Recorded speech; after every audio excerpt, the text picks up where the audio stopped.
Today's topic is something that a lot of people will be able to resonate with. But before we go there, before we even dive into everything, welcome back. Welcome once again to Radically Podcast. My name is Lope and I am your host on this channel any day, anytime. So I'm welcoming you back.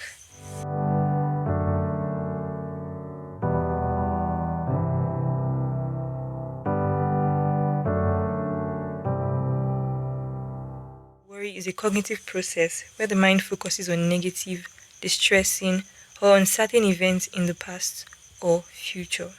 So it's a state of mind where the person that is actually worrying is not only thinking about what is negative and distressing, which is actually self sabotage, but we're not going there now.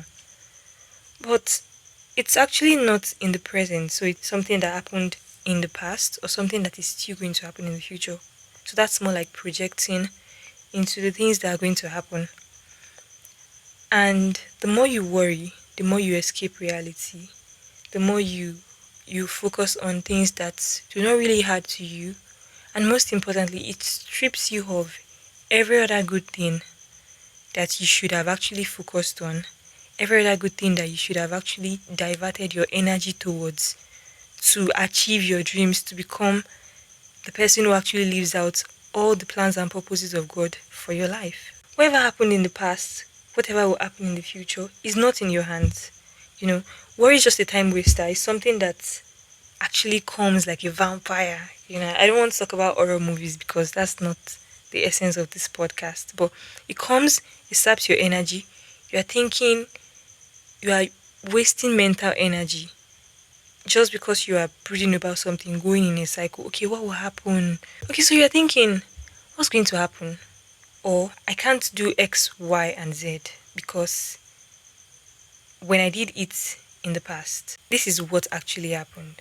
So I think it's even expressed in other diverse ways, apart from the fact that sometimes it can allow us to fixate on the uncertainties in our lives, like, okay, we don't know what will happen next, or we're not sure if the things that we truly see are going to get to our hands. I don't know if that really paints a picture. The present has the truth.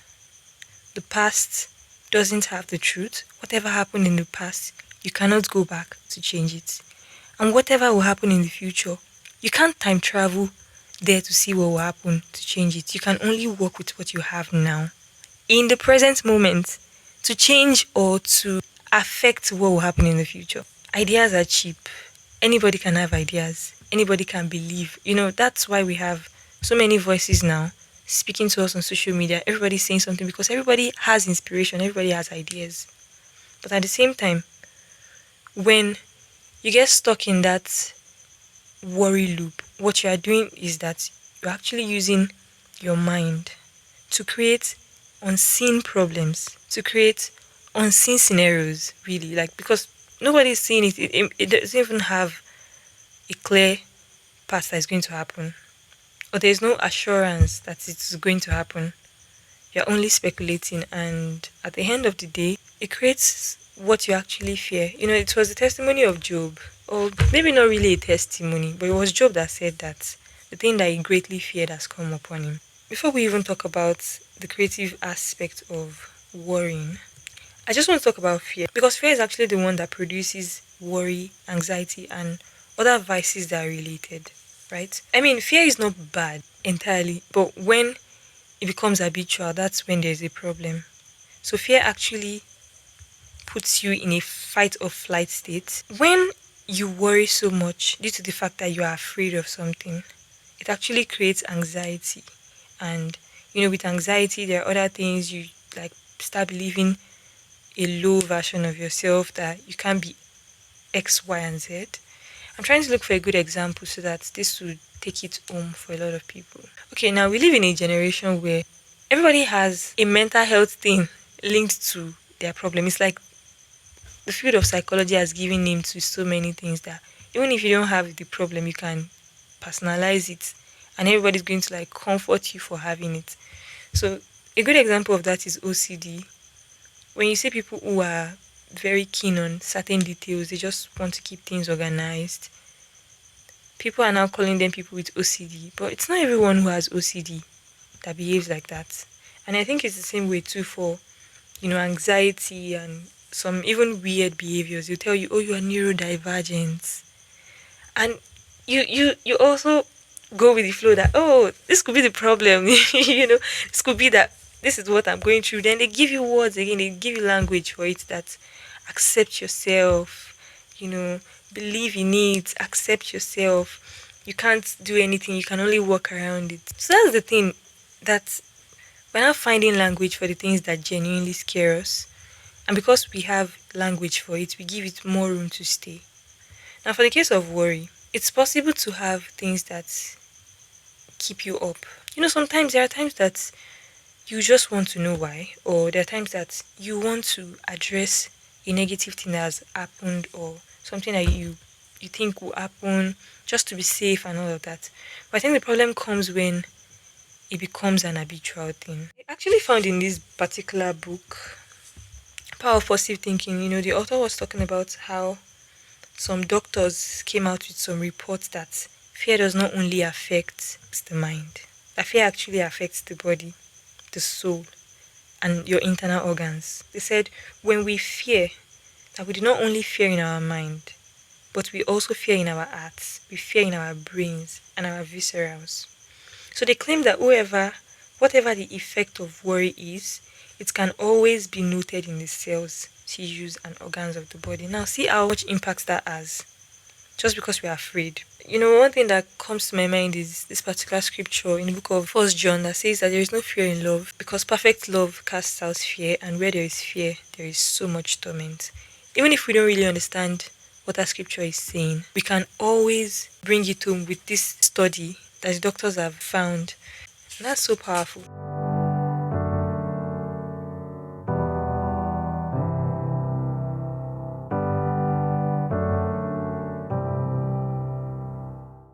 There are a few things that actually show worry. It doesn't have the name worry on it. And one of it is anxiety disguised as productivity. So, we talked about anxiety the other time. Worry is actually anxiety disguised as productivity. It can also be expressed as, overthinking in form of being calculated, being precise, having strategy, having, brainstorming sessions. And what's actually keeping you from doing what you're meant to do? It's not only because you want to get things right. So I don't want to say that it's not because you want to get things right, because for a lot of people, they actually want to get things right. But it's not only because you want to get things right. Sometimes our overthinking actually comes from the fact that we are afraid. We're afraid of, oh, what will happen if we do this and we don't get it right? Or what will happen if we fail publicly? Or what will happen if our plans do not work according to the way we have set them? But like I said earlier, we do not have all the answers, and we will never have all the answers. There are so many things that we're still going to have to discover along the journey, along the line, as we keep on. Another thing that worry is self-sabotage. When you limit yourself from achieving the highest and the height of your potential, deep down you can do something. When you see people doing things in that line, you can see yourself in it. There is something that is awakened in you. But at the same time, just because you are worried about one thing or the other, you begin to find excuses and reasons why you shouldn't do that thing that would change the entire trajectory of your life. And that's self-sabotage. Worry is a very low energy state. It's a very low state of mind that is very draining. Now imagine that you are in an environment that is very, very pessimistic. If you're not careful, that would soon get to you and how you approach your work, or how you show up, or how you view things, unless you actively put a block on that voice. So it's actually a very low energy state. Now imagine that it's not coming from an external source, but it's coming from within. Then it stops you from believing in yourself. It stops you from believing the voice of God within you. That's one thing that prayer helps us to do. when you pray to an extent, you have high energy. You believe that you can do everything. When we begin to introduce things like worrying subconsciously, because I don't even think anyone wakes up and they just say, "Oh, today it's Monday, and what I want to do from 6 a.m. to 6 p.m. is to worry." Nobody does that. But it's something that actually happens subconsciously.